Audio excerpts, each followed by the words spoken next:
Sostuve el inyector de combustible diésel bajo la luz fluorescente de mi garaje.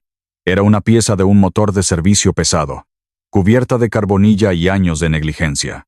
Mis manos, marcadas por 40 años de apretar tuercas, limpiar bloques de hierro y sumergir mis dedos en solventes industriales, protestaron con un dolor sordo y familiar.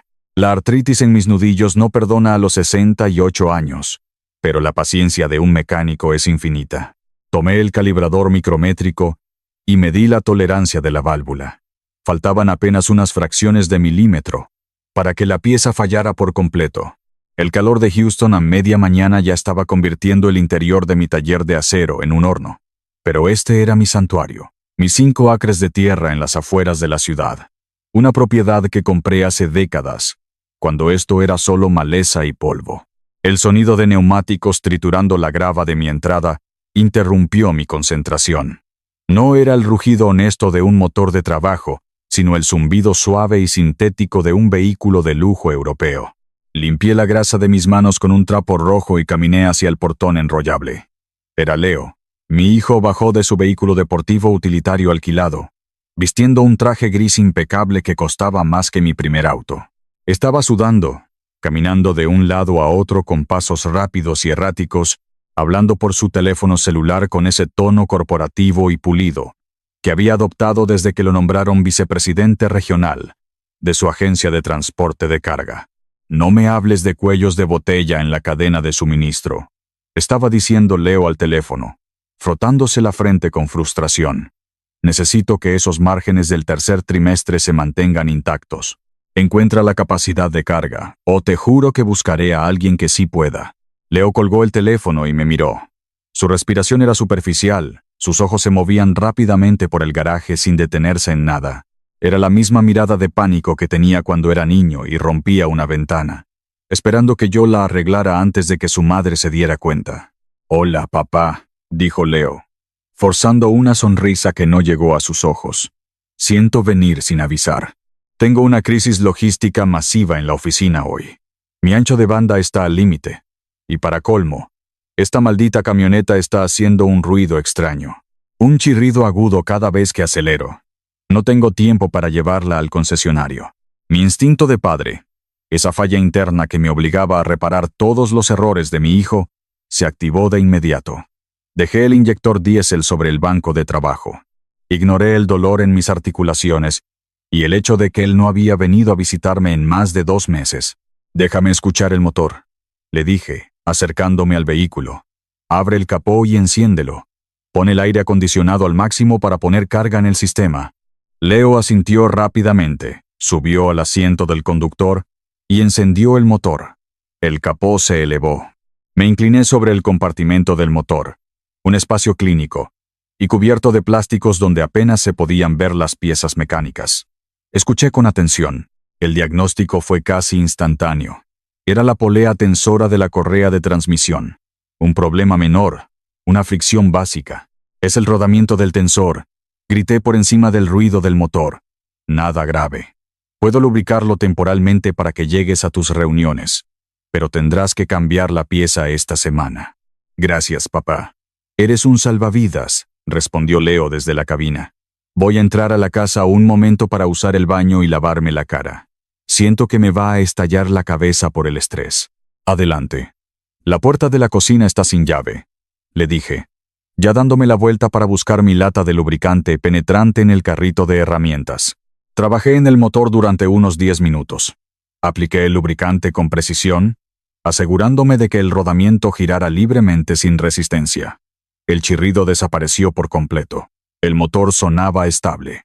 Cerré el capó con un golpe seco, satisfecho con el trabajo.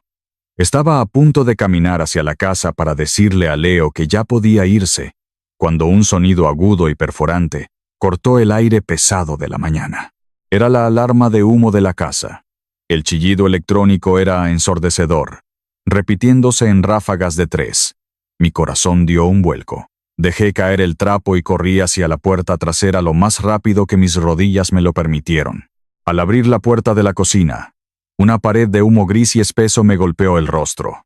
Tosí violentamente, entrecerrando los ojos mientras el olor acre a algodón quemado inundaba mis pulmones. El humo era denso, flotando en nubes pesadas cerca del techo de la cocina. Agité mi pesada chaqueta de lona frente a mi rostro, tratando de dispersar la neblina mientras avanzaba a ciegas hacia la fuente del problema. Mis ojos lagrimeaban por la irritación. A través de la cortina de humo vi la estufa de gas.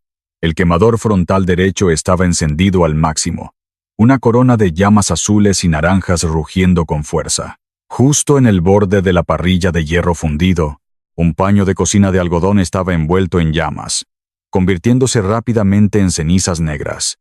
«Leo», grité, mi voz jasposa por el humo. Me acerqué rápidamente.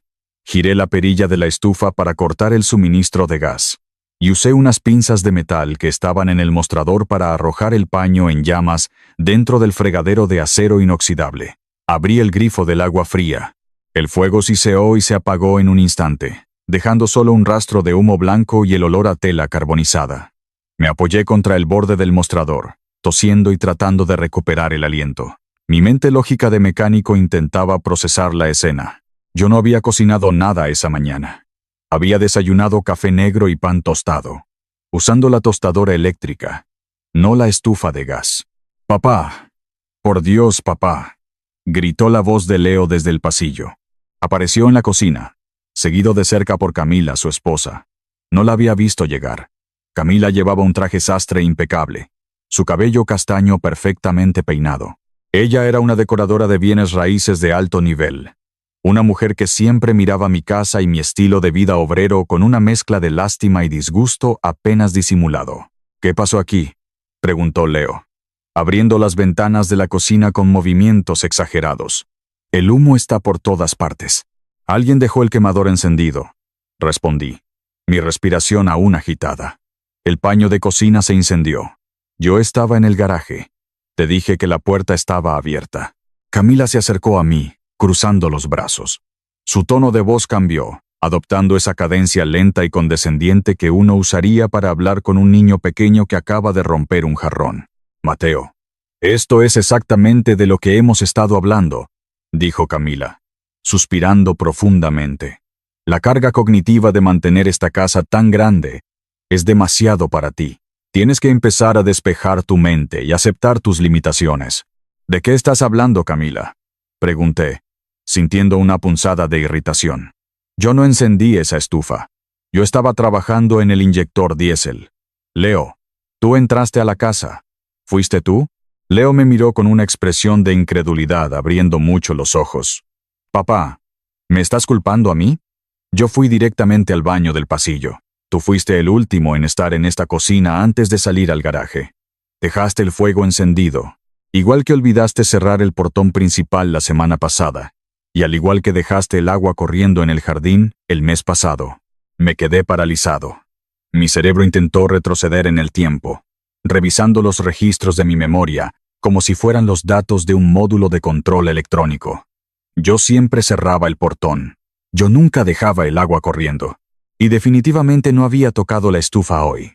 Pero la seguridad absoluta en la voz de mi hijo, la forma en que me miraba con genuina preocupación fabricada, introdujo una pequeña y venenosa duda en mi sistema.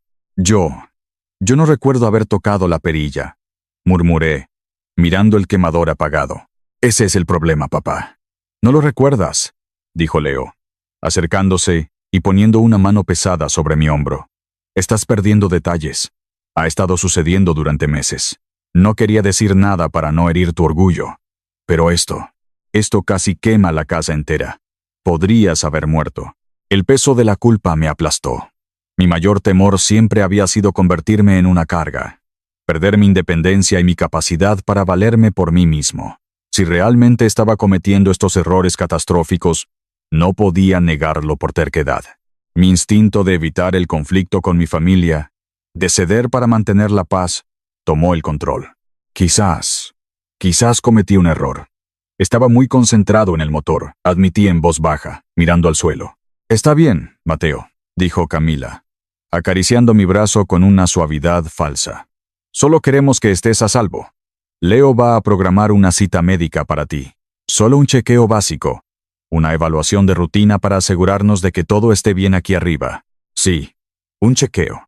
Supongo que no hará daño», respondí. sintiéndome repentinamente muy viejo y muy cansado. Nosotros nos encargamos de todo, papá. Tú solo descansa hoy, dijo Leo. Se dieron la vuelta para salir de la cocina. Yo me quedé junto al fregadero, lavando mis manos llenas de hollín. Al levantar la vista, mi mirada se cruzó con el gran espejo decorativo que colgaba en la pared del pasillo. A través del reflejo vi a Leo y Camila caminando hacia la puerta principal. Ya no tenían expresiones de preocupación. Camila le dio a Leo un leve y rápido empujón con el codo, y Leo le devolvió una sonrisa afilada. Un destello de victoria pura y fría. El motor de la duda en mi cabeza se detuvo en seco. Esa sonrisa no era alivio. Era el éxito de una operación calculada. 3 días después, el aire en la casa se sentía denso y opresivo. Estaba sentado en la mesa de la cocina, bebiendo una taza de café negro y revisando mis documentos de impuestos a la propiedad del Distrito de Tasaciones del Condado de Harris. Los papeles confirmaban lo que siempre había sabido. Mis 5 acres estaban libres de deudas, sin hipotecas, y recientemente habían sido rezonificados para uso industrial comercial debido a la expansión del puerto cercano. El valor tasado superaba los $2,5 millones.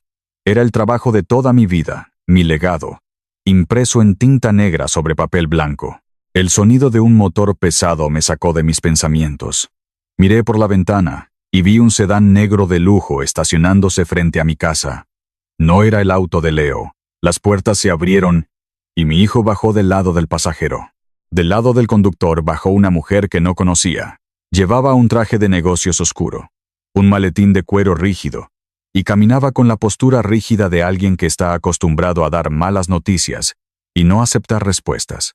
Salí al porche delantero, cruzando los brazos sobre mi pecho.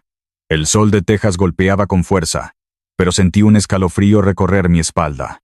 «Buenos días, señor Vargas», dijo la mujer deteniéndose al pie de las escaleras del porche. No sonrió. «Mi nombre es Silvia Navarro. Soy abogada y actúo como tutora ad litem designada por el Tribunal del Condado». «¿Tribunal? ¿De qué está hablando?», pregunté, mi voz sonando más áspera de lo normal. Miré a Leo.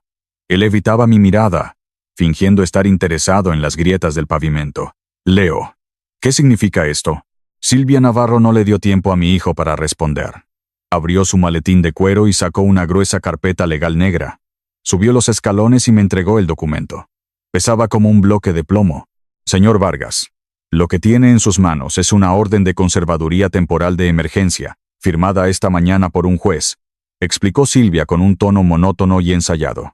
«Basado en la evaluación médica adjunta, el tribunal ha determinado que usted padece de demencia avanzada y deterioro cognitivo severo. Se le considera un peligro inminente para sí mismo y para su patrimonio». Abrí la carpeta. Mis ojos escanearon las páginas llenas de jerga legal. Había un informe médico firmado por un doctor que nunca había visto en mi vida. El informe detallaba incidentes de pérdida de memoria, desorientación espacial y, en negrita, el incidente de la estufa de gas que casi incendia la propiedad. Mi mente analítica, entrenada para desarmar motores complejos y encontrar la falla estructural, procesó la información al instante. La estufa no fue un accidente. No fue un descuido de mi parte. Fue una prueba de diagnóstico fabricada. Una trampa diseñada para generar la evidencia exacta que necesitaban para este documento. «Este doctor nunca me ha examinado», dije. Mi voz baja y controlada. No iba a gritar. No iba a darles la reacción errática que esperaban. Todo esto es una mentira fabricada. Yo no tengo demencia. El tribunal opina lo contrario, señor Vargas, respondió Silvia, acomodándose las gafas.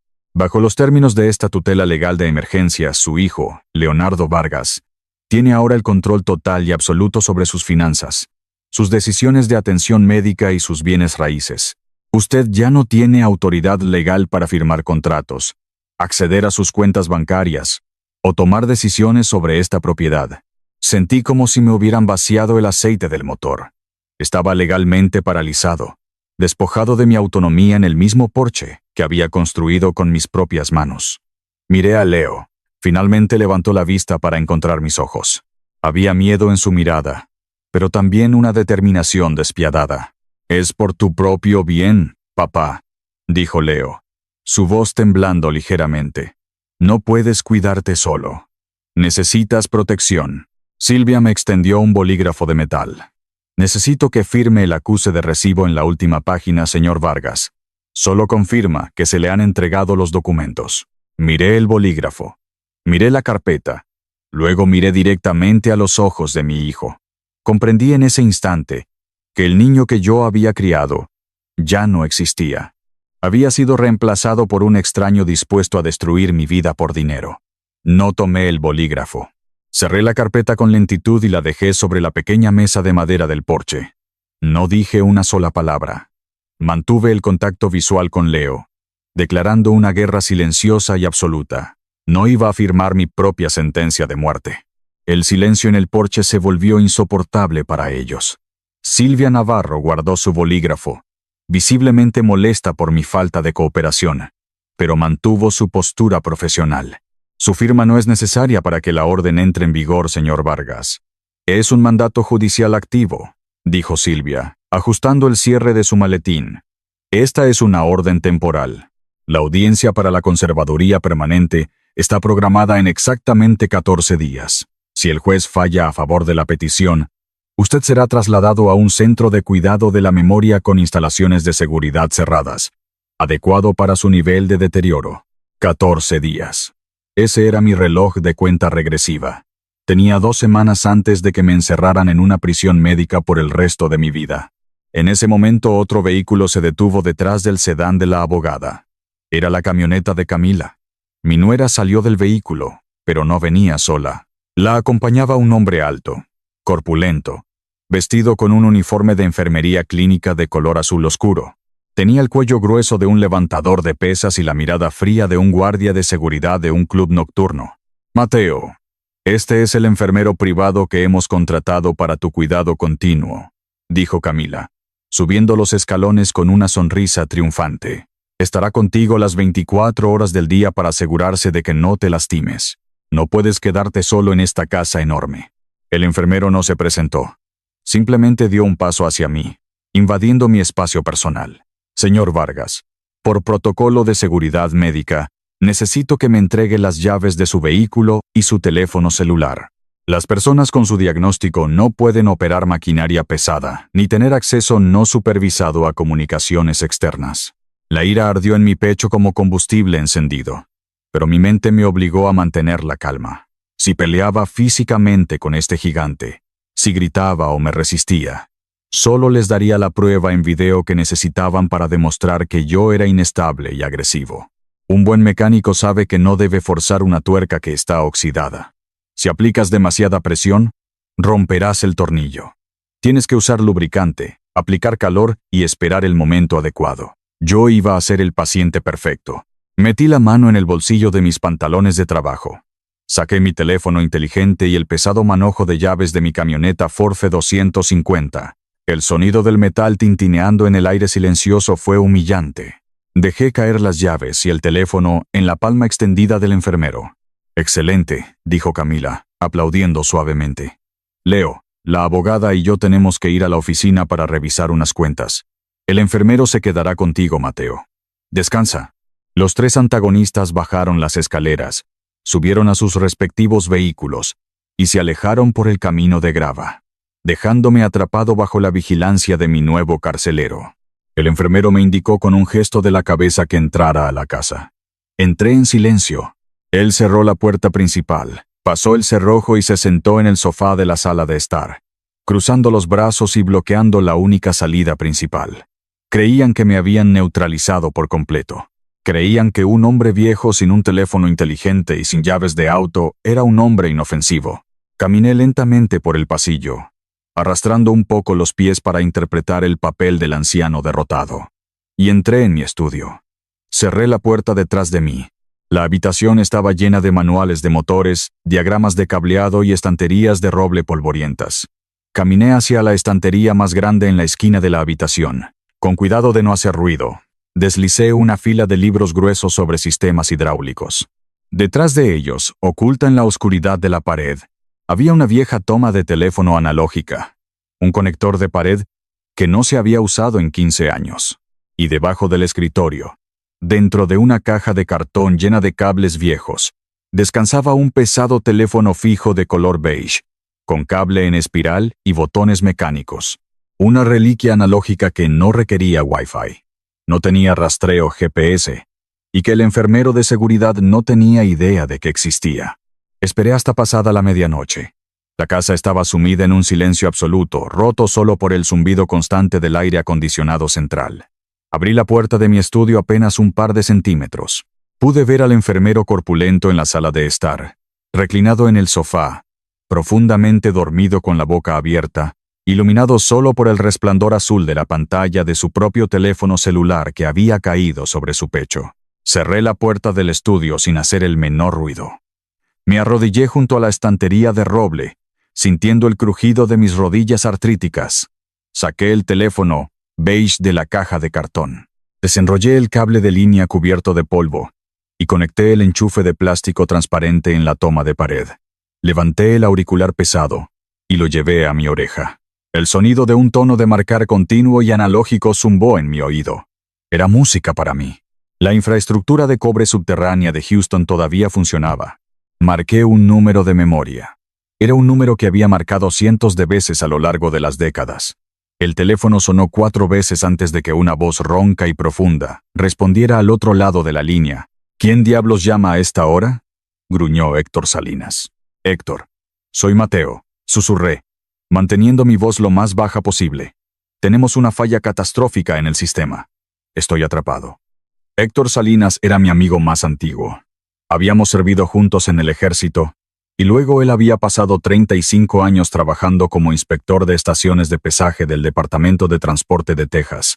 Conocía las leyes de carreteras, los registros públicos y la burocracia estatal mejor que nadie. Mateo, ¿estás usando una línea fija? Suenas como si estuvieras dentro de una lata de metal, dijo Héctor, su tono de irritación desapareciendo de inmediato, reemplazado por una alerta táctica. ¿Cuál es la carga útil, viejo amigo? ¿Qué está pasando? Le expliqué la situación utilizando los términos precisos y mecánicos que ambos entendíamos. Le hablé de la emboscada de la tutela legal, de los documentos médicos falsificados que actuaban como un diagnóstico fraudulento del sistema, y del reloj de 14 días antes de que me enviaran al depósito de chatarra. Ese hijo de perra, susurró Héctor con furia fría. Te están robando el chasis mientras aún estás al volante. Necesitamos datos duros. ¿Qué quieres que haga? Necesito que uses tu acceso a los registros públicos. Le pedí. Revisa el estado de mi propiedad. Mis 5 acres. Quiero saber si Leo ha movido algún documento en el registro del condado. Escuché el sonido de Héctor levantándose de la cama y el tecleo rápido en su vieja computadora portátil del Departamento de Transporte. Pasaron 3 minutos de silencio tenso. Yo vigilaba la puerta de mi estudio, escuchando la respiración pesada del enfermero en la otra habitación. Mateo, lo tengo, dijo Héctor, su voz sonando sombría. Y es peor de lo que pensábamos. Leo no solo tomó el control de la propiedad, ya la ha listado en un mercado oscuro de bienes raíces comerciales. La propiedad está ofrecida por $2,5 millones, con una fecha de cierre de venta acelerada programada exactamente para el día después de tu audiencia judicial. La pieza final del motor encajó en su lugar. La revelación me golpeó con la fuerza de un martillo de acero. Esto nunca se trató de mi salud. No se trataba de protegerme. Era una liquidación de activos rápida y despiadada. Leo necesitaba $2,5 millones en efectivo, de manera desesperada, y estaba dispuesto a enterrarme vivo en un asilo para conseguirlos. Héctor, dije, mi voz endureciéndose con una resolución gélida. Nadie vende un terreno comercial a esa velocidad, a menos que tenga una deuda que le esté quemando las manos. Necesito que caves más profundo. Investiga la agencia de transporte de carga de Leo. Busca embargos, auditorías federales, cualquier falla en su motor financiero. Considéralo hecho, hermano, respondió Héctor. Mantén la cabeza baja. Yo me encargo de la logística externa. Colgué el teléfono con cuidado. La tristeza de la traición de mi hijo había desaparecido por completo, quemada por la necesidad de supervivencia. Si Leo quería desarmar mi vida, iba a descubrir de la peor manera que yo era el mecánico maestro, y que estaba a punto de sabotear su maquinaria desde adentro. A la mañana siguiente, la luz del sol se filtraba por las persianas de mi habitación, iluminando las partículas de polvo que flotaban en el aire pesado. Necesitaba acceso a Internet para investigar la empresa de Leo, pero mis dispositivos habían sido confiscados. El enfermero de seguridad, un hombre corpulento que insistía en que lo llamara señor Davis, estaba sentado en una silla plegable al final del pasillo, bloqueando el acceso a las áreas principales de la casa. Mi mente repasó el inventario de la propiedad. Recordé que Leo había almacenado varias cajas de cartón con sus viejos aparatos electrónicos de la universidad y de sus primeros años de carrera en el ático. El panel de acceso al ático estaba en el techo del pasillo, justo encima de donde estaba sentado el guardia. Necesitaba una distracción mecánica. Entré al baño de mi habitación y cerré la puerta. Abrí el gabinete debajo del lavabo y saqué un rollo de papel higiénico y un peine de plástico grueso. Desenrollé casi la mitad del papel. Lo empapé en agua y lo compacté hasta formar una masa densa. Empujé el tapón de celulosa profundamente en el desagüe del lavabo usando el mango del peine, asegurándome de bloquear completamente la tubería en la curva del sifón. Luego, abrí el grifo del agua caliente al máximo. Esperé un par de minutos hasta que el agua comenzó a desbordarse por los bordes de porcelana, derramándose sobre las baldosas del piso con un chapoteo constante. «Señor Davis», grité, abriendo la puerta del baño y fingiendo pánico en mi voz. «Hay un problema con la tubería. El agua no se detiene y está inundando el piso». Escuché los pasos pesados del enfermero corriendo por el pasillo. Entró al baño, maldiciendo en voz baja al ver el charco de agua caliente que se extendía rápidamente. «Maldita sea, anciano. ¿Qué hizo aquí?», gruñó el enfermero, arrodillándose e intentando cerrar la válvula de paso debajo del lavabo, la cual yo había apretado previamente con todas mis fuerzas para que le costara trabajo girarla. «Vaya a la cocina y tráigame todas las toallas que encuentre. Muévase», asentí con la cabeza, arrastrando los pies mientras salía de la habitación. En cuanto estuve fuera de su línea de visión, mi postura se enderezó. Caminé rápidamente hacia el pasillo central. Tomé el gancho de metal que colgaba en la pared de la lavandería. Alcancé el panel del techo y tiré de la cuerda. La escalera de madera plegable descendió con un crujido sordo. Subí los escalones lo más rápido que mis rodillas artríticas me lo permitieron, y me deslicé hacia la oscuridad sofocante del ático, cerrando el panel de madera justo antes de que el enfermero saliera del baño. El calor bajo el techo de tejas era brutal. Un horno de aire estancado que me hizo sudar de inmediato. Encendí la pequeña linterna de llavero que siempre llevaba en el bolsillo de mi camisa. Me arrastré sobre las vigas de madera, esquivando el aislamiento de fibra de vidrio, hasta llegar a la pila de cajas etiquetadas con el nombre de mi hijo. Abrí la tercera caja y aparté un montón de cables enredados. Allí estaba, una vieja computadora portátil de color gris oscuro. La conecté a un enchufe de servicio cercano a la bombilla del techo. Presioné el botón de encendido. El ventilador interno rugió como un motor diésel ahogado, pero la pantalla se iluminó. Apareció la pantalla de inicio de sesión. Estaba protegida con contraseña. Sonreí. Conocía a mi hijo. Leo carecía de imaginación y siempre usaba patrones predecibles basados en los modelos de motores de camiones que solíamos reparar juntos cuando él era un adolescente. Escribí la palabra Cummins, seguida del número 89. Contraseña incorrecta. Escribí Peterbilt 379. La pantalla parpadeó y el sistema operativo se abrió. El navegador de Internet todavía tenía las credenciales en caché de su servidor, en la nube actual de la agencia de transporte de carga. Estaba dentro del sistema nervioso de su empresa. El ático estaba a más de 40 grados centígrados. Gotas de sudor caían de mi frente sobre el teclado polvoriento, pero no podía detenerme. La pantalla de la computadora portátil mostraba docenas de carpetas financieras, hojas de cálculo y registros de envíos. Todo estaba disfrazado con una jerga corporativa resbaladiza. Asignación de capacidad de nivel 3. Optimización de rutas alternativas. Gestión de pasivos logísticos. Pero para un hombre que había pasado 40 años leyendo manifiestos de carga y registros del Departamento de Transporte, esos términos elegantes no podían ocultar la grasa del motor. Hice clic en una hoja de cálculo maestra y comencé a cruzar los números de identificación de las cargas con los números de registro federal de los camiones asignados. Mis ojos escanearon las filas de datos. El patrón emergió rápidamente. Leo estaba ejecutando una operación masiva de cargas fantasma. Estaba facturando a grandes clientes corporativos por el transporte de mercancías de alto valor. Pero en lugar de usar transportistas legítimos, estaba practicando la doble intermediación. Estaba vendiendo esos mismos contratos de carga a empresas de transporte ilegales, operadores sin seguro y sin certificaciones, embolsándose la diferencia y falsificando los registros electrónicos de los conductores para que pareciera que su propia flota estaba haciendo el trabajo. Era un fraude federal manual. Continué cavando en los archivos adjuntos de la carpeta de contabilidad. Encontré un documento en formato digital marcado como confidencial. Lo abrí. Era una carta de demanda oficial del Departamento de Justicia y una notificación de auditoría de restitución federal. Leí los párrafos con frialdad mecánica. Las autoridades habían descubierto una fracción del esquema. Leo le debía al gobierno federal $1.200.000 en concepto de multas y restitución. La fecha límite de pago era en exactamente 10 días. Si no transfería los fondos para esa fecha, el acuerdo de indulgencia se anularía, y Leo enfrentaría una sentencia obligatoria de 20 años en una prisión federal por fraude electrónico y conspiración interestatal. Me recosté contra una viga de madera, ignorando la fibra de vidrio que picaba a través de mi camisa. La verdad mecánica encajó en su lugar con un clic perfecto y devastador. Leo no me estaba encerrando en un asilo porque fuera codicioso, o porque quisiera comprar un yate.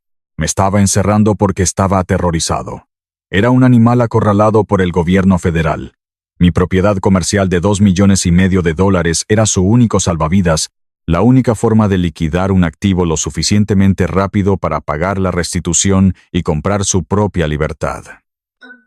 Estaba sacrificando la vida de su padre para evitar pasar las próximas 2 décadas en una celda. Cerré la computadora portátil. La guardé cuidadosamente dentro de la caja. El diagnóstico estaba completo. El motor de mi hijo estaba podrido hasta el bloque central. Esa misma tarde, bajé del ático antes de que el enfermero notara mi ausencia prolongada, argumentando que me había quedado dormido en la habitación de invitados. Unas horas más tarde, escuché la puerta principal abrirse. Era Leo. Venía a revisar su activo, a asegurarse de que el anciano dócil seguía bajo control. Traía consigo 2 cajas de cartón con comida china barata, interpretando el papel del hijo devoto que visita a su padre enfermo. Nos sentamos a la mesa de la cocina. El olor a aceite de sésamo y pollo frito llenaba el aire. Leo me sirvió una porción en un plato de plástico, hablándome con esa voz suave y condescendiente que me revolvía el estómago. Mi instinto natural, la falla interna que me había gobernado durante 38 años, gritaba en mi pecho. Quería golpear la mesa. Quería gritarle que había visto la carta de restitución federal, que sabía sobre las cargas fantasma y la doble intermediación. Quería tomarlo por los hombros y decirle que podíamos arreglarlo juntos, que venderíamos una parte de la tierra legalmente para salvarlo de la prisión. Pero recordé la sonrisa afilada que había intercambiado con su esposa. Recordé los documentos médicos falsificados. «Come, papá. Necesitas mantener tus fuerzas», dijo Leo masticando un trozo de carne. «Hablé con el doctor hoy. Dice que es normal que te sientas confundido. Tu cerebro se está encogiendo un poco. Es parte del proceso. Pero en el nuevo centro médico vas a estar muy cómodo. Tienen jardines hermosos». Tragué mi orgullo. Forcé a mis manos a temblar ligeramente mientras sostenía el tenedor de plástico, dejando que unas gotas de salsa cayeran sobre la mesa. Interpreté el papel del motor averiado que él necesitaba ver. «¿Cómo va el trabajo, hijo?», pregunté, mi voz sonando débil y vacilante. «¿Estás trabajando demasiado?». Leo se secó el sudor de la frente con una servilleta de papel. Su pierna derecha rebotaba nerviosamente debajo de la mesa. «El trabajo va de maravilla, papá. Mejor que nunca. Acabamos de cerrar un contrato logístico masivo con una cadena de suministro nacional. Los ingresos están por las nubes. Por eso he estado tan estresado. Es la presión del éxito, ya sabes». Lo miré a los ojos. Estaba mintiendo con una facilidad espeluznante. Estaba a 10 días de perder su libertad, a 10 días de la ruina total, y se sentaba en mi mesa presumiendo de un éxito fabricado mientras sudaba a través del cuello de su camisa de diseñador. Me di cuenta en ese instante de que mi hijo estaba completamente hueco. El niño al que le enseñé a cambiar el aceite y a decir la verdad había muerto, reemplazado por un criminal desesperado y cobarde. El padre permisivo dentro de mí murió en esa misma mesa. Dejé el tenedor. Me comprometí en silencio a destruir su operación pieza por pieza. A altas horas de la noche, cuando el enfermero roncaba en el sofá de la sala, volví a deslizarme hacia mi estudio. Conecté el teléfono analógico oculto en la toma de la pared y marqué el número de Héctor Salinas. Respondió al segundo tono. «Héctor, tengo el diagnóstico completo», susurré, manteniendo la boca cerca del auricular. «No se trata solo de bienes raíces. Leo está ejecutando una red de cargas fantasma. Está utilizando transportistas ilegales y falsificando los manifiestos. Le debe al gobierno federal más de $1 millón en restitución por fraude. Y tiene 10 días para pagar o se va a prisión. Mi tierra es su fianza». Héctor dejó escapar un silbido bajo y prolongado a través de la línea. Ese muchacho se metió en aguas muy profundas. Escucha, Mateo. He estado revisando las opciones legales. Pelear una tutela de emergencia en la corte es casi imposible en este estado sin una evaluación médica independiente. Y ese guardia de seguridad no te dejará salir por la puerta principal para ver a un médico honesto. No vamos a pelear contra el papeleo médico, respondí. Mi mente trabajando con la precisión de un engranaje bien engrasado. Vamos a destruir el motivo financiero. Si le cortamos la línea de combustible, el motor se apaga. Necesito que movilices a tu antigua red de inspectores, de las estaciones de pesaje a lo largo del corredor de la carretera interestatal 10. Quiero que marquen y detengan cualquier camión comercial que opere, bajo los números del departamento de transporte de la empresa fantasma de Leo.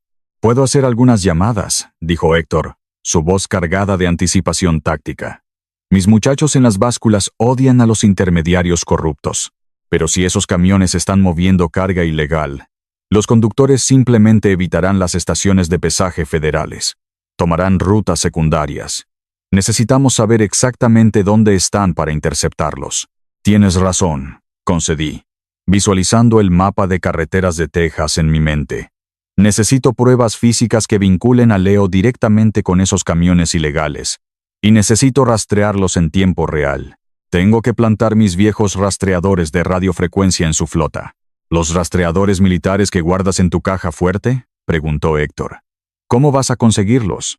Están en tu garaje y estás bajo arresto domiciliario». «Yo me encargaré de la seguridad de la casa», le aseguré. «Prepárate para moverte mañana por la noche. Te llamaré cuando tenga el equipo». A la mañana siguiente, el calor del verano de Houston ya estaba castigando las paredes de la casa. Necesitaba llegar a mi garaje de acero para recuperar los rastreadores, pero el enfermero había cerrado todos los cerrojos de las puertas exteriores y guardaba la única llave en el bolsillo de su pantalón. Observé al guardia.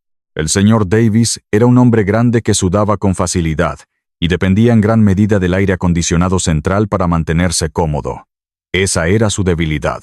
Caminé por el pasillo hasta llegar al armario de servicios, un pequeño espacio donde se alojaba la unidad manejadora de aire del sistema de climatización. Abrí la puerta del armario fingiendo buscar una escoba. El enfermero me miró desde la sala, pero al ver que no me acercaba a las salidas, volvió a su teléfono. Retiré rápidamente la cubierta de chapa metálica del panel de control del termostato interno. Mis dedos artríticos se movieron con memoria muscular. Identifiqué los cables de bajo voltaje, el cable rojo que suministraba la energía de 24 voltios y el cable amarillo que enviaba la señal de enfriamiento al compresor exterior. Saqué un simple clip de papel de mi bolsillo. Lo desdoblé hasta formar una letra U. Con un movimiento rápido y preciso, inserté los extremos del clip de metal en los terminales rojo y amarillo, puenteando el relé del termostato. Acababa de forzar al compresor exterior a funcionar de manera continua, ignorando cualquier límite de temperatura o ciclo de descanso. Volví a colocar la cubierta metálica. Cerré la puerta del armario y me senté en mi habitación a esperar. El compresor exterior trabajó sin descanso bajo el sol abrasador. 45 minutos después, el motor sobrecalentado exigió más amperaje del que el circuito podía soportar. Hubo un chasquido sordo proveniente del panel eléctrico principal en el pasillo, seguido de un silencio repentino. La casa entera se quedó sin energía. El zumbido del aire acondicionado se detuvo por completo. En cuestión de minutos, la temperatura dentro de la casa comenzó a dispararse. El aire se volvió espeso y sofocante. Escuché al enfermero maldecir en voz alta en la sala de estar. «Maldita sea. El aire se apagó», gritó el señor Davis, caminando pesadamente hacia el panel eléctrico. Escuché el sonido de los interruptores siendo golpeados, pero el disyuntor principal estaba demasiado caliente para reiniciarse. «No hay electricidad. Esta caja está ardiendo». El enfermero comenzó a caminar en círculos, visiblemente agitado, marcando frenéticamente el número de Leo en su teléfono celular para reportar la falla del equipo. Estaba completamente distraído, lidiando con el calor opresivo y la falta de instrucciones. Aproveché el caos. Entré a mi habitación, cerré la puerta con seguro y me acerqué a la ventana trasera que daba al patio. Quité el seguro manual de la guillotina, levanté el marco de vidrio y me deslicé hacia afuera, cayendo sobre el césped seco. El calor del exterior me golpeó como una pared de ladrillos, pero no me importó. Corrí agachado, pegado a la cerca de madera, dirigiéndome directamente hacia las puertas de mi garaje de acero. El interior de mi garaje de acero era un infierno de aire estancado y olor a aceite de motor quemado. Cerré la puerta lateral detrás de mí sabiendo que tenía muy pocos minutos antes de que el enfermero de seguridad lograra restablecer la energía o notara que la ventana de mi habitación estaba abierta. Caminé entre los motores desmontados y las piezas de transmisión, dirigiéndome hacia el fondo del taller. Allí, pegada a la pared de concreto, estaba mi vieja caja de herramientas de acero rojo, un mueble pesado de grado industrial que albergaba décadas de mi vida laboral. Me arrodillé sobre el suelo de cemento. El dolor en mis articulaciones fue agudo, un recordatorio punzante de mis 68 años, pero lo ignoré. Agarré el asa lateral de la caja de herramientas con ambas manos y tiré con todas mis fuerzas, usando el peso de mi cuerpo como palanca. Las ruedas de metal chirriaron contra el concreto mientras la caja se desplazaba unos 30 centímetros hacia la izquierda, revelando una pequeña placa de acero incrustada en el suelo. Era mi caja fuerte de seguridad. Giré el dial mecánico de combinación. 3 vueltas a la derecha, 2 a la izquierda, 1 a la derecha. El cerrojo hizo un clic sólido. Levanté la pesada tapa y metí la mano en la oscuridad. Saqué un maletín negro de polímero, resistente a impactos. Lo abrí sobre el banco de trabajo. Dentro, descansaban 4 rastreadores militares de sistema de posicionamiento global por radiofrecuencia, equipos heredados de mis días gestionando flotas de transporte pesado. Tomé un multímetro digital del cajón superior de mi mesa. Encendí el dispositivo y coloqué las sondas de metal en los terminales de contacto del primer rastreador. La pequeña pantalla LCD parpadeó y mostró 3.7 voltios. La batería de iones de litio todavía mantenía una carga completa. Probé los otros 3. Todos estaban operativos. El sonido del portón principal del garaje sacudiéndose violentamente interrumpió mi prueba. Alguien estaba tirando de la manija exterior. «Señor Vargas, sé que está ahí adentro», gritó la voz gruesa del señor Davis, el enfermero. «Abra esta puerta ahora mismo». Rápidamente cerré el maletín negro. Lo empujé debajo de un montón de trapos sucios y tomé los 4 rastreadores. Eran del tamaño de una baraja de cartas, pesados por los imanes de neodimio en su base. Los deslicé dentro de los bolsillos profundos de mis pantalones de trabajo de lona, asegurándome de que el peso no deformara demasiado la tela. Luego, caminé hacia el portón y levanté el pestillo interior. El enfermero empujó la puerta con fuerza, casi derribándome. Estaba empapado en sudor y respiraba con dificultad. Me tomó bruscamente del brazo, sus dedos clavándose en mi piel. «¿Qué demonios cree que está haciendo, anciano?», gruñó, arrastrándome hacia la luz del sol. Casi me da un infarto buscándolo por toda la casa. Dejé que mis hombros no encontraba la manguera. El enfermero me miró con una mezcla de furia y desprecio absoluto. «Usted está completamente loco. Vamos adentro». El aire acondicionado ya volvió a encender, y le juro que voy a clavar esa ventana de su habitación para que no vuelva a intentar escapar. Me dejé arrastrar de vuelta a la casa, arrastrando los pies sobre la grava seca. El señor Davis creía que había ganado, que había atrapado a un anciano senil vagando sin rumbo. No tenía idea de que el cargamento táctico ya estaba asegurado contra mis piernas. El zumbido constante del compresor de aire acondicionado llenaba la sala de estar nuevamente, enfriando el ambiente. Estaba sentado en mi sillón reclinable de cuero, con una gruesa manta de lana sobre mis piernas a pesar de que la casa ya no estaba caliente. Debajo de la manta, descansaba la computadora portátil de Leo, la cual había logrado bajar del ático horas antes y esconder debajo del cojín. La puerta principal se abrió. Camila entró a la casa, seguida por un hombre delgado que llevaba una tableta electrónica y una cinta métrica láser. Era un tasador de bienes raíces comerciales. Camila pasó por mi lado sin siquiera mirarme, tratándome como si yo fuera una lámpara rota o un mueble viejo que pronto sería desechado. Como puede ver, la estructura principal de la casa no tiene ningún valor de retención. Le estaba diciendo Camila al tasador, señalando las paredes de la sala con un gesto despectivo. El valor real está en los 5 acres de terreno plano y la zonificación industrial. Nuestro plan es demoler esta casa y el garaje de acero la próxima semana para dejar el lote completamente limpio para los desarrolladores de almacenes logísticos. Bajo la manta, mis dedos encontraron el teclado de la computadora portátil. Presioné la combinación de teclas para iniciar la aplicación de grabación de voz en segundo plano. El pequeño micrófono integrado en el bisel de la pantalla comenzó a capturar cada palabra de la conversación. El tasador asintió, tomando notas en su tableta. El terreno es excelente, señora Vargas.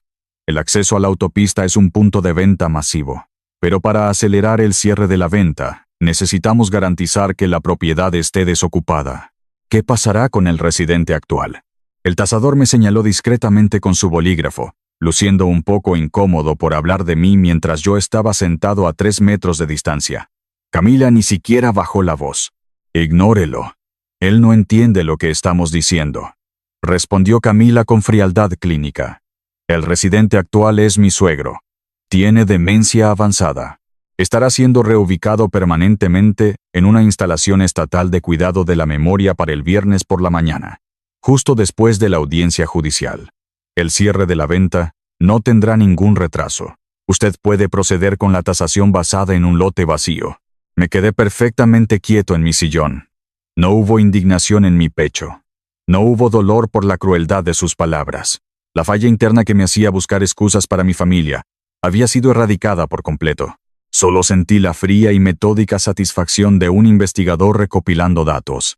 Acababa de capturar la prueba de audio irrefutable de un despojo de activos premeditado. Tenía el motivo documentado.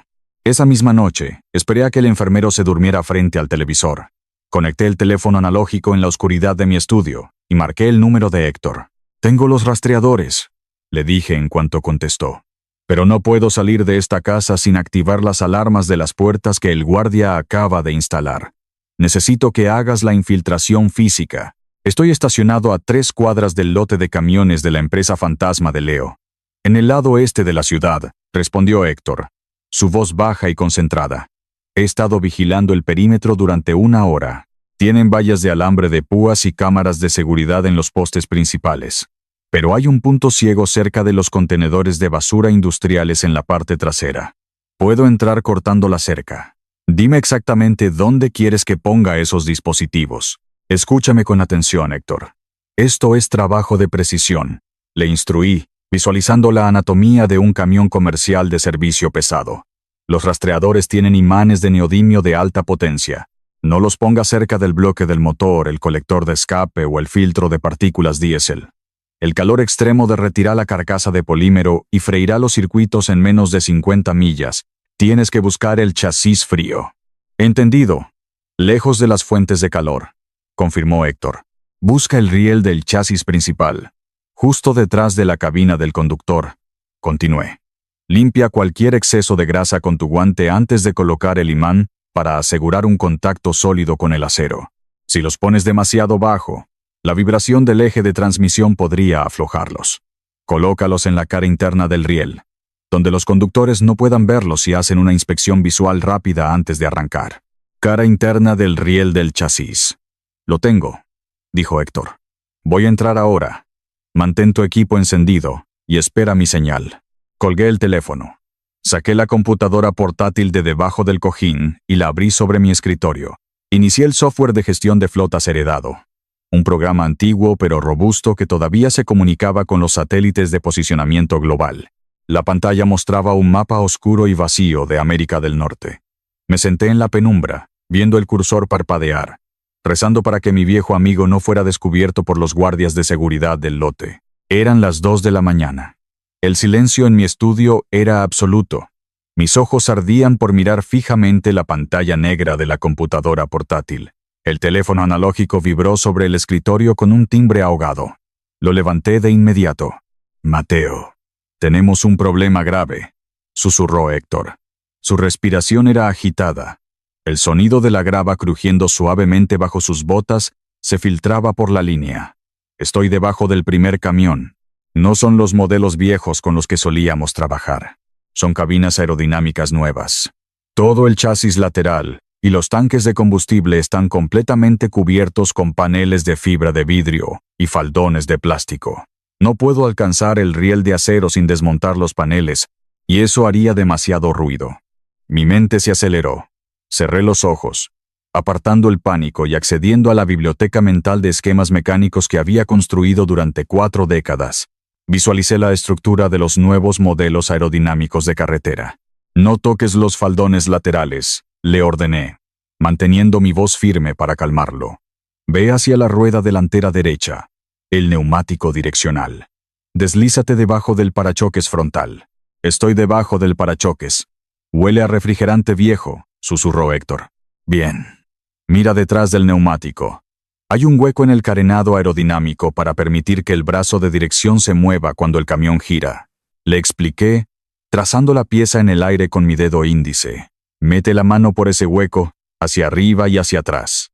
Vas a sentir una pieza de acero forjado gruesa y fría. Es el soporte superior de la suspensión delantera. Pega el imán magnético justo en la parte superior de ese soporte. La fibra de vidrio lo ocultará por completo desde afuera, y está lo suficientemente lejos del motor para mantenerse frío». Escuché el roce de la ropa de lona de Héctor contra el asfalto. Hubo un momento de silencio tenso, seguido de un sonido metálico sordo y sólido. El imán de neodimio agarrando el acero forjado. «Dispositivo 1 colocado», confirmó Héctor. «Voy por los otros 3. Mantuve mis ojos fijos en la pantalla de la computadora portátil. Un minuto después, un pequeño punto verde se iluminó en el mapa digital, parpadeando sobre la ubicación del este de Houston. El primer rastreador estaba en línea y transmitiendo. Pasaron 3 minutos más. Un segundo punto verde apareció. Luego un tercero. Finalmente, el cuarto punto verde brilló en la pantalla, completando la constelación táctica. «Los 4 dispositivos están transmitiendo», le dije a Héctor, sintiendo una oleada de triunfo frío. «Sal de ahí ahora mismo, hermano. El sistema está armado». Héctor cortó la llamada. Yo me quedé mirando los 4 puntos verdes en la pantalla. Eran las luces de advertencia en el tablero de Leo, y él estaba conduciendo a toda velocidad hacia un precipicio, sin tener idea de que los frenos habían sido cortados. A la mañana siguiente, me senté frente a la computadora portátil con una taza de café negro. El sol apenas comenzaba a calentar el techo de la casa. En la pantalla, los 4 puntos verdes habían comenzado a moverse. Estaban abandonando el área metropolitana de Houston, dirigiéndose hacia el oeste. Observé sus trayectorias con el ceño fruncido. No estaban tomando la ruta comercial lógica. En lugar de mantenerse en la autopista interestatal 10, la arteria principal para el transporte de carga pesada, los 4 camiones se desviaron hacia carreteras secundarias del condado. Estaban tomando rutas sinuosas, cruzando pequeños pueblos y caminos rurales que añadían horas al tiempo de viaje. La razón era obvia para cualquier veterano de la logística. Estaban eludiendo deliberadamente todas las estaciones de pesaje federales y los puntos de inspección del Departamento de Transporte. Abrí los archivos de la nube de Leo en una ventana secundaria de la pantalla y crucé las rutas actuales con los manifiestos de carga falsificados. Los documentos indicaban que transportaban repuestos de maquinaria agrícola de bajo valor. Pero las rutas evasivas contaban una historia diferente. Estaban moviendo mercancía robada de alto valor, probablemente productos electrónicos, destinados a ser vendidos en el mercado negro cerca de la frontera, para generar el efectivo rápido que Leo necesitaba para pagar su restitución federal. Tomé un bloc de notas amarillo y un lápiz. Comencé a calcular. Dividí la distancia total restante hasta la frontera por una velocidad promedio de 65 millas por hora, ajustando el tiempo perdido por navegar a través de las lentas carreteras del condado. Tracé las líneas de convergencia en el mapa digital. Los 4 camiones se dirigían a un único centro de distribución clandestino, en las afueras de El Paso. Hice el cálculo final del tiempo estimado de llegada. El resultado me hizo detener el lápiz en seco. Los camiones llegarían al punto de estrangulamiento final en la carretera del condado en exactamente 48 horas. Miré el calendario de papel que colgaba en la pared de mi estudio. 48 horas era exactamente la mañana de mi audiencia judicial para la tutela legal permanente. Me recosté en la silla, asimilando la perfecta simetría de la situación. Leo había programado la entrega de su carga ilegal para que coincidiera con el momento exacto en que tomaría el control legal de mis tierras. Quería asegurar su dinero por ambos lados simultáneamente, pero su arrogancia le había impedido ver la vulnerabilidad de su propio diseño. Al alinear ambos eventos, me había dado la oportunidad de activar una trampa doble. Podía destruir su red de transporte y su caso legal en el mismo instante, frente a un juez. El día antes de la audiencia, la puerta principal se abrió con el sonido metálico de la llave del enfermero. Leo y la abogada Silvia Navarro entraron a la sala de estar. Venían a informarme sobre la logística de mi propio funeral legal. Leo vestía un traje azul marino impecable, su cabello peinado hacia atrás. Estaba eufórico. Caminaba con la ligereza de un hombre que cree haber cruzado la línea de meta. Creía que sus cargas fantasma estaban transitando de manera segura hacia la frontera, y que mi tierra estaba a solo unas horas de ser vendida al mejor postor. «Hola, papá», dijo Leo, frotándose las manos con una sonrisa amplia y condescendiente. «Venimos a repasar el plan para mañana. Queremos que todo sea lo más tranquilo y libre de estrés posible para ti». «Señor Vargas», intervino Silvia, abriendo su maletín de cuero y sacando un itinerario impreso. «El transporte médico llegará a las 8 de la mañana. Lo llevaremos al tribunal del condado. Usted no tendrá que hablar ni testificar. Nosotros nos encargaremos de todo el procedimiento frente al juez». Miré a mi hijo. No sentí ira. No sentí tristeza. Lo observé con la misma frialdad clínica con la que inspeccionaría un bloque de motor con una biela rota y el cárter perforado. Ya no había salvación. No había reparación posible. Solo quedaba el desguace. «Entiendo», respondí, manteniendo mi voz baja y dócil. «¿Y después de la corte? ¿A dónde iré?» «Directo a tu nuevo hogar, papá», dijo Leo, acercándose para palmear mi hombro. «El centro de cuidado de la memoria de la Avenida de los Pinos. Ya pagué el primer mes por adelantado. Tienen un jardín hermoso, enfermeras amables, y te darán los medicamentos que necesitas para que tu mente descanse. Es lo mejor para todos. Cooperaré plenamente mañana», le aseguré, mirando directamente a sus ojos. «No causaré ningún problema en la corte». «Ese es mi viejo», sonrió Leo, revisando su costoso reloj de pulsera. «Tengo que volver a la oficina. Los negocios no se detienen. Descansa, papá. Mañana empieza tu nueva vida». Leo y Silvia salieron de la casa, sintiendo la victoria absoluta en sus manos. No tenían la menor idea de que su red logística entera estaba siendo rastreada en tiempo real por el anciano sentado en el sillón. En cuanto la puerta se cerró, caminé hacia mi habitación. Saqué un pequeño maletín de cuero negro del fondo de mi armario. No empaqué ropa ni artículos de aseo. Empaqué los registros impresos de la telemática satelital, las transcripciones de audio impresas, los manifiestos de carga falsificados y, finalmente, la computadora portátil de Leo. Cerré los broches metálicos del maletín. El cargamento estaba listo. Esa noche, el calor del día había cedido ligeramente, pero la tensión en mi estudio era densa. Conecté el teléfono analógico a la toma de la pared por última vez. Marqué el número de Héctor. Los 4 camiones están a 100 millas del corredor de la carretera interestatal 10. Acercándose a El Paso, le informé de inmediato, trazando la ruta en el mapa digital con la punta de mi lápiz amarillo. «Los estoy viendo en mi sistema», respondió Héctor, el sonido de estática de radio de fondo indicando que estaba en su camioneta. «Pero tenemos un problema táctico, Mateo. Han salido de la carretera principal. Están usando la ruta de desvío del condado, el camino de tierra vieja que rodea la estación de pesaje federal. Si se mantienen en ese camino, cruzarán la línea del condado sin pasar por ninguna inspección oficial. No los dejaremos pasar», dije, mi mente calculando la geografía del terreno. «Conozco ese camino del condado. Hay un cuello de botella natural justo antes del puente del río Seco. Es un carril único en cada dirección. sin arcén para dar la vuelta. Si bloqueas ese punto, los camiones grandes no tendrán espacio para maniobrar ni para escapar. Es jurisdicción estatal compartida, murmuró Héctor, evaluando la legalidad de la maniobra. ¿Qué tienes en mente? Quiero que despliegues las unidades móviles de inspección del Departamento de Transporte, le ordené, usando mi autoridad logística, como si todavía estuviera a cargo de una flota de 500 vehículos. Lleva las básculas portátiles directamente a ese camino del condado. Bloquea el puente. Cuando esos 4 camiones lleguen al cuello de botella, los obligas a subir a las básculas. Revisa los manifiestos, abre las puertas de los remolques y verifica la carga. Eso es una emboscada total, dijo Héctor, y pude escuchar la sonrisa sombría en su voz. Mis muchachos están listos. Las unidades móviles se están moviendo ahora mismo.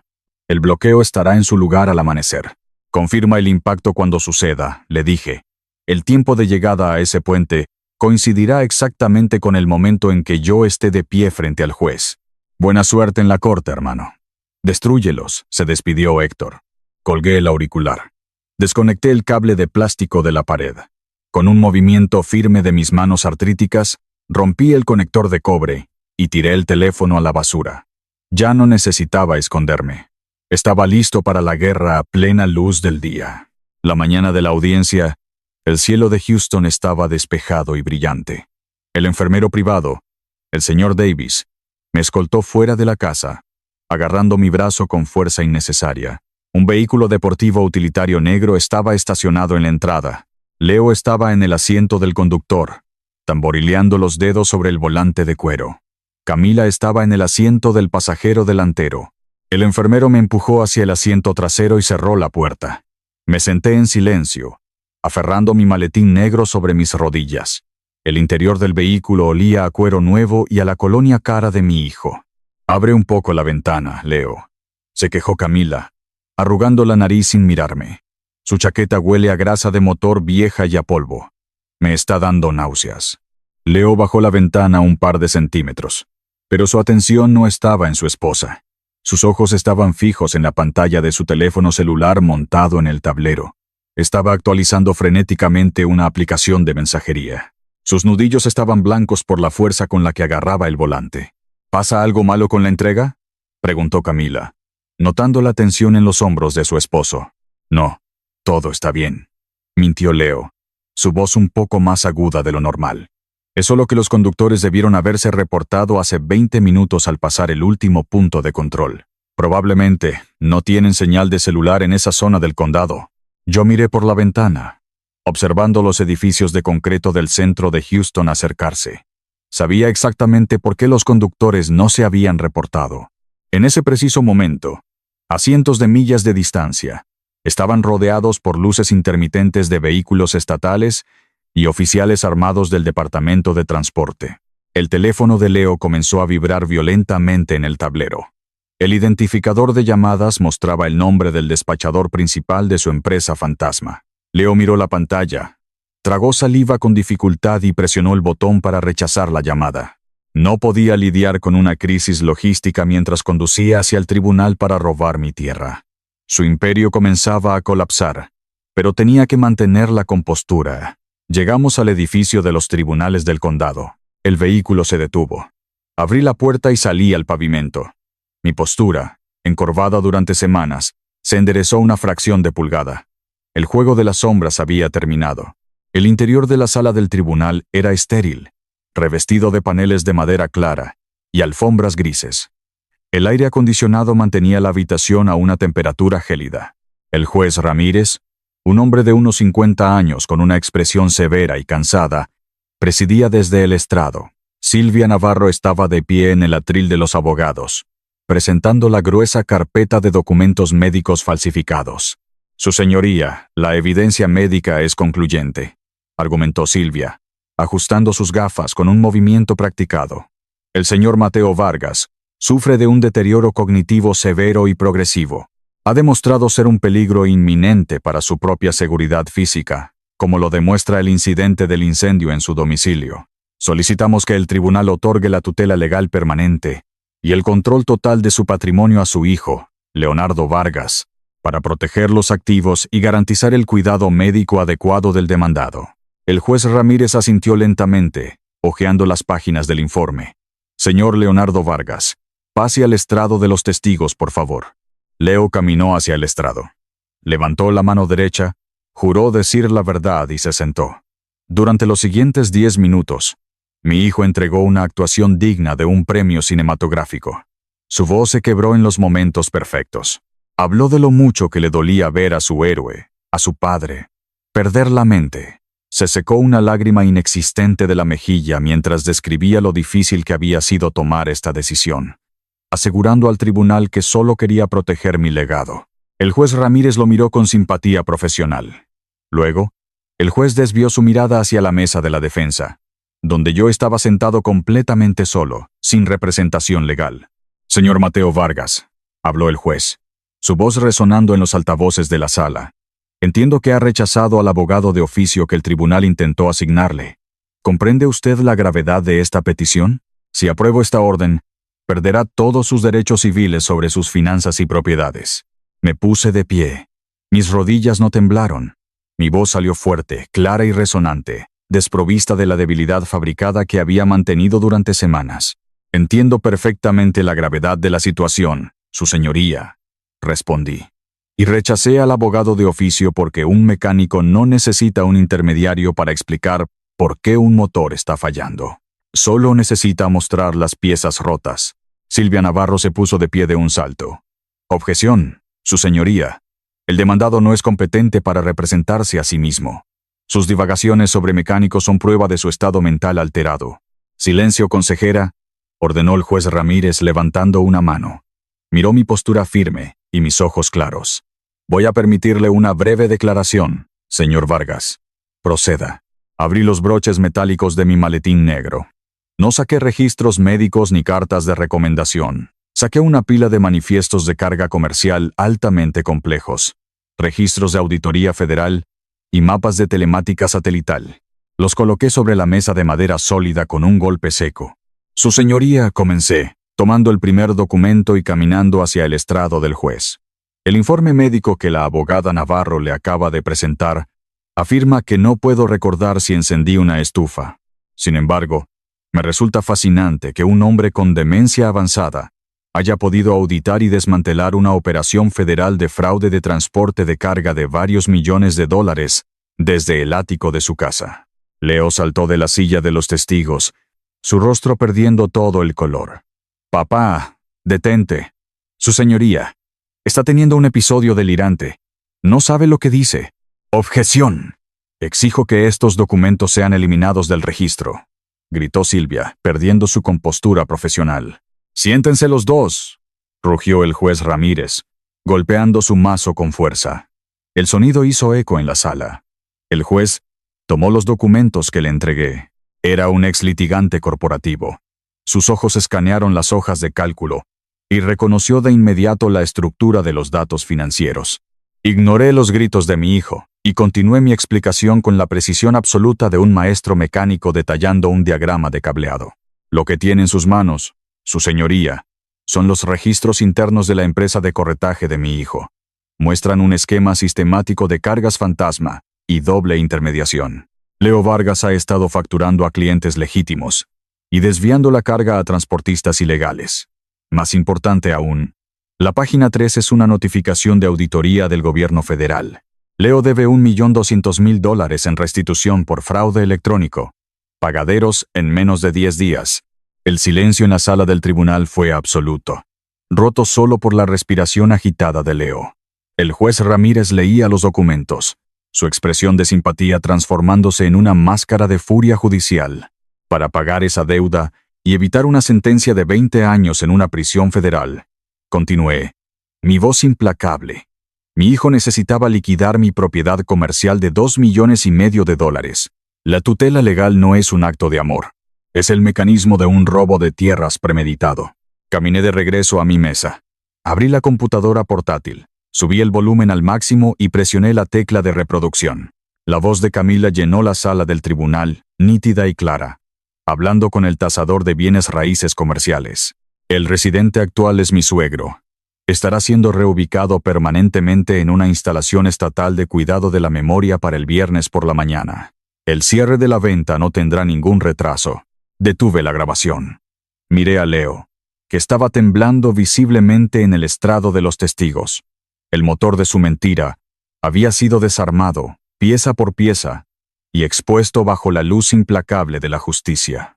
Leo se aferró a los bordes del estrado de madera, sus nudillos blancos por la presión. El sudor le empapaba el cuello de la camisa, arruinando la imagen impecable que había construido para el tribunal. Su respiración era errática, superficial, como un motor ahogándose por falta de oxígeno. Miró al juez Ramírez, luego a los documentos sobre el escritorio, y finalmente a mí. «Todo esto es una locura», balbuceó Leo, su voz perdiendo toda la resonancia corporativa. «Esos documentos son falsos. Mi padre los imprimió de Internet. Mi empresa opera bajo los estándares más estrictos de cumplimiento federal. Es un anciano enfermo, su señoría. Está obsesionado con los motores y ahora está inventando conspiraciones logísticas». El juez Ramírez no respondió de inmediato. Estaba comparando los números de identificación fiscal en la carta de demanda del gobierno con los manifiestos de carga. La precisión de los datos era irrefutable. En ese preciso instante, el teléfono celular de Leo, que había dejado sobre la mesa de la defensa junto a su abogada, comenzó a vibrar con una violencia constante. El zumbido mecánico del dispositivo contra la madera sólida resonó en la sala silenciosa como una alarma de presión de aceite. Miré el gran reloj analógico que colgaba en la pared de madera detrás del juez. Las manecillas marcaban exactamente la hora acordada. «No son conspiraciones, Leo», dije, mi voz cortando el aire frío de la sala. «Y si tu empresa opera bajo estándares estrictos, te sugiero que contestes ese teléfono.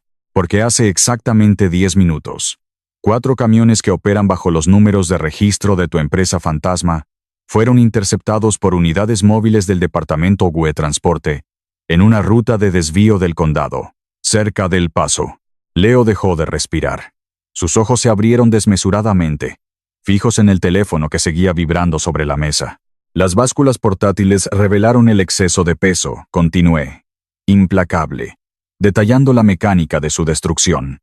«Los inspectores abrieron los remolques, encontraron los productos electrónicos robados, y los conductores, al enfrentar cargos federales por contrabando, ya han entregado tu nombre a las autoridades como el único intermediario y organizador de las cargas fantasma».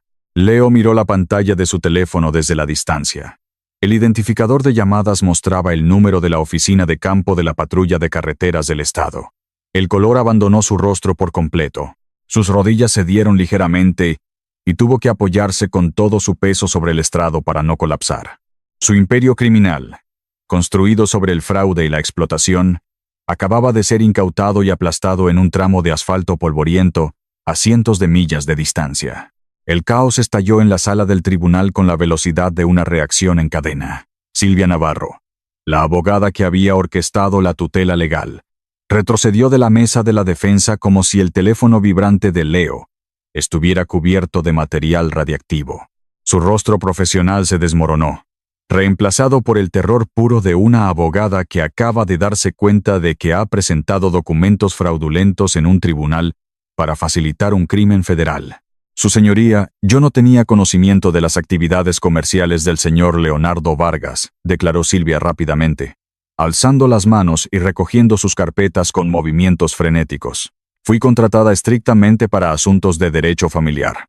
Las evaluaciones médicas me fueron proporcionadas por el cliente. Solicito retirarme inmediatamente como abogada registrada en este caso». Desde la primera fila de los bancos de espectadores, Camila se puso de pie de un salto. Su rostro estaba rojo de furia. Ya no le importaba mantener la apariencia de la nuera preocupada. «Me dijiste que esto era a prueba de tontos», le gritó Camila a Leo, ignorando por completo el decoro del tribunal. «Me prometiste que el dinero de la tierra cubriría la restitución y que nadie haría preguntas. Yo no voy a ir a una prisión federal por tus estúpidas cargas fantasma, Leonardo. Mi nombre no está en esos contratos». Me quedé perfectamente quieto junto a mi mesa, observando la escena. Era como ver un motor catastróficamente dañado destrozarse a sí mismo desde adentro. Los pistones rompían el bloque, Las válvulas se partían. Las piezas volaban en todas direcciones. Se estaban devorando unos a otros, impulsados por la misma codicia que los había unido. No levanté la voz. No sentí la necesidad de intervenir. Dejé que su propia naturaleza tóxica hiciera el trabajo. El juez Ramírez golpeó su mazo repetidamente, su rostro enrojecido por la indignación. «¡Orden! ¡Orden en mi sala ahora mismo!», rugió el juez. «Alguaciles, aseguren las puertas». 2 oficiales de la corte, corpulentos y armados, avanzaron rápidamente por el pasillo central, bloqueando la salida principal. «Desestimo esta petición de tutela legal de inmediato y con prejuicio», declaró el juez Ramírez, señalando a Leo con su mazo. «Y ordeno a los alguaciles que detengan a Leonardo Vargas y a Camila Vargas en esta sala, pendientes de que me comunique con las autoridades federales y la oficina del fiscal de distrito respecto a la evidencia de fraude masivo presentada hoy aquí». Los alguaciles se acercaron al estrado. Sacaron las esposas de acero. El sonido metálico de los trinquetes cerrándose alrededor de las muñecas de Leo fue agudo y definitivo. Leo me miró. Sus ojos estaban llenos de lágrimas reales esta vez. Era la mirada del niño asustado, suplicando a su padre que arreglara el desastre, que usara sus herramientas para reparar lo irreparable.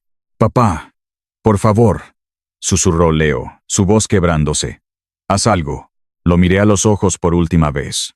La falla en mi sistema, la necesidad de protegerlo de las consecuencias de sus propios actos.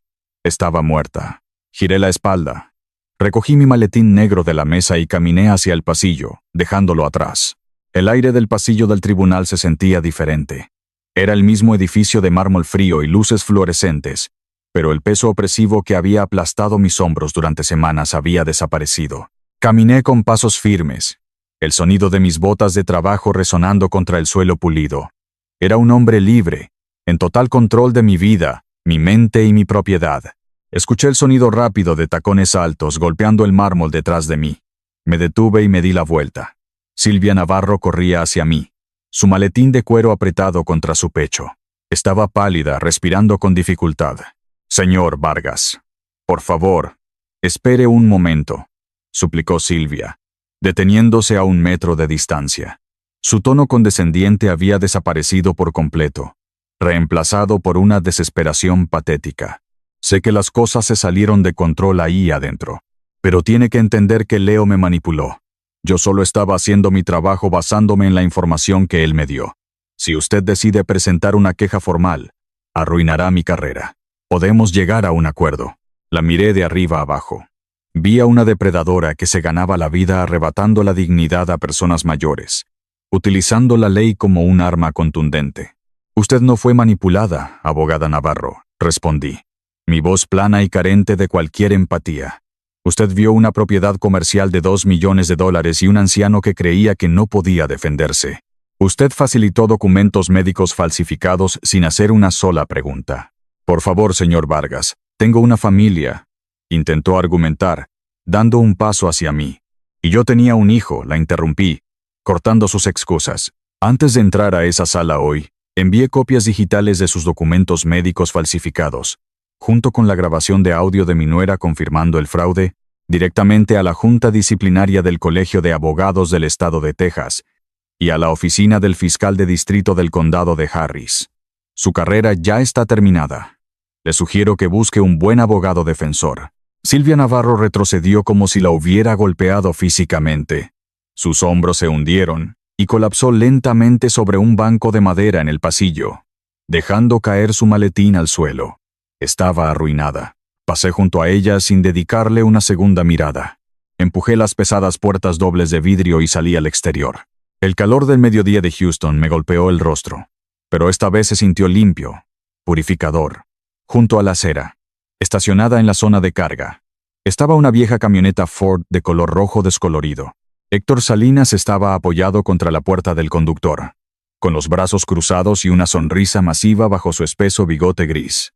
«Parece que el motor viejo todavía tiene mucha potencia», dijo Héctor, abriendo la puerta del pasajero para mí. «El motor está perfecto, hermano», respondí subiendo a la cabina. «Llévame a casa». El viaje de regreso a mis 5 acres fue silencioso y tranquilo. Héctor condujo por la autopista, dejando atrás los rascacielos de cristal del centro de la ciudad, Cuando los neumáticos de la camioneta finalmente trituraron la grava de mi entrada, sentí una profunda sensación de alivio. La propiedad estaba exactamente como la había dejado. El sedán del enfermero privado ya no estaba. El señor Davis, al darse cuenta de que sus empleadores estaban bajo arresto y que los cheques dejarían de llegar, había empacado sus cosas y huido como un cobarde. Entramos a la casa. El aire acondicionado funcionaba correctamente, manteniendo el interior fresco.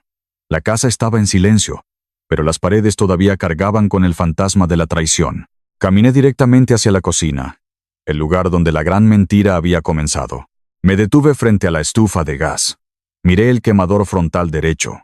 Tomé una llave inglesa de mi bolsillo y comencé a desmontar la parrilla de hierro fundido. Retiré la tapa del quemador y la base del inyector de gas. Llevé las piezas al fregadero de acero inoxidable. Apliqué un desengrasante industrial fuerte y tomé un cepillo de cerdas de alambre. Froté el metal metódicamente, eliminando cualquier rastro de carbón, cualquier marca de hollín dejada por el paño de cocina que Leo había incendiado.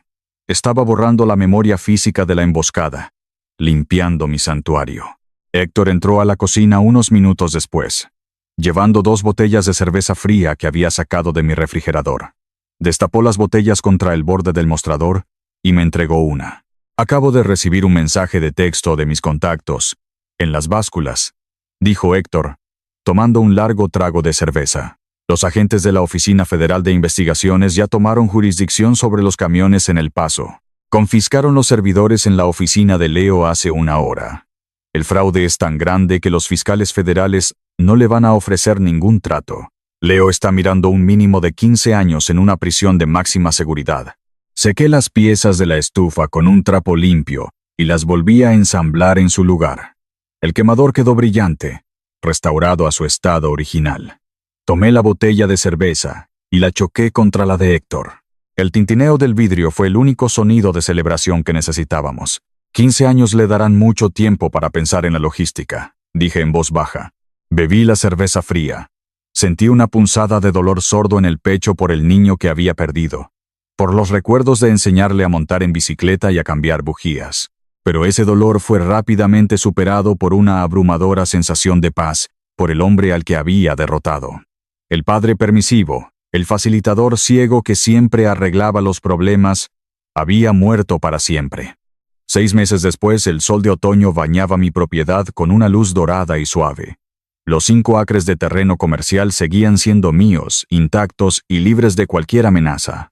Estaba de vuelta en mi gran garaje de acero, rodeado por el olor familiar a lubricante y metal mecanizado. Los portones enrollables estaban completamente abiertos, dejando entrar la brisa fresca de Texas. Frente a mí descansaba el bloque masivo de un motor diésel de 6 cilindros en línea, suspendido de una grúa de cadena. Estaba intentando ajustar los pernos de la culata principal. Sostuve una pesada llave dinamométrica de acero cromado. Mis manos, marcadas por las cicatrices y la artritis implacable, temblaron ligeramente al intentar aplicar la fuerza necesaria para alcanzar el torque especificado. El dolor en mis nudillos era intenso, una limitación física que ya no podía ignorar ni superar por pura fuerza de voluntad. Pero en lugar de frustrarme, en lugar de luchar solo en silencio, bajé la herramienta. Miguel, llamé en voz alta, mirando hacia el banco de trabajo en la esquina del taller. Un muchacho de 19 años, un chico del vecindario que había contratado como aprendiz hace un par de meses, dejó sus herramientas y corrió hacia mí. Llevaba un overol de trabajo manchado de grasa y una gorra de béisbol hacia atrás. Tenía las manos fuertes y los ojos brillantes, ansiosos por aprender el oficio. «¿Qué pasa, jefe?», preguntó Miguel limpiándose las manos con un trapo. «No puedo darle el torque final a este perno. Mis manos no dan para más hoy», le dije, entregándole la pesada llave dinamométrica. «Quiero que lo hagas tú, pero no uses solo tus brazos. Si haces eso, te vas a lastimar la espalda antes de cumplir los 30. Me paré detrás de él. Guié sus manos sobre el mango de acero moleteado. Le mostré cómo posicionar sus pies en el suelo de concreto, cómo alinear sus hombros con el eje de la herramienta. «Usa el peso de tu cuerpo, Miguel», le instruí, mi voz firme y paciente. «El apalancamiento mecánico hace el trabajo pesado. Tú solo diriges la fuerza». Empuja ahora. El muchacho aplicó su peso exactamente como le indiqué. El perno giró suavemente, sin resistencia, hasta que la llave dinamométrica emitió un clic fuerte y metálico, confirmando que la presión era perfecta. Miguel sonrió con orgullo, admirando el trabajo. Lo miré y comprendí la lección final. La familia no se define únicamente por la sangre. La verdadera familia se construye a través del respeto mutuo, el trabajo duro y la integridad compartida. Se trata de pasar las herramientas a las manos adecuadas. Tomé un trapo rojo y me limpié las manos.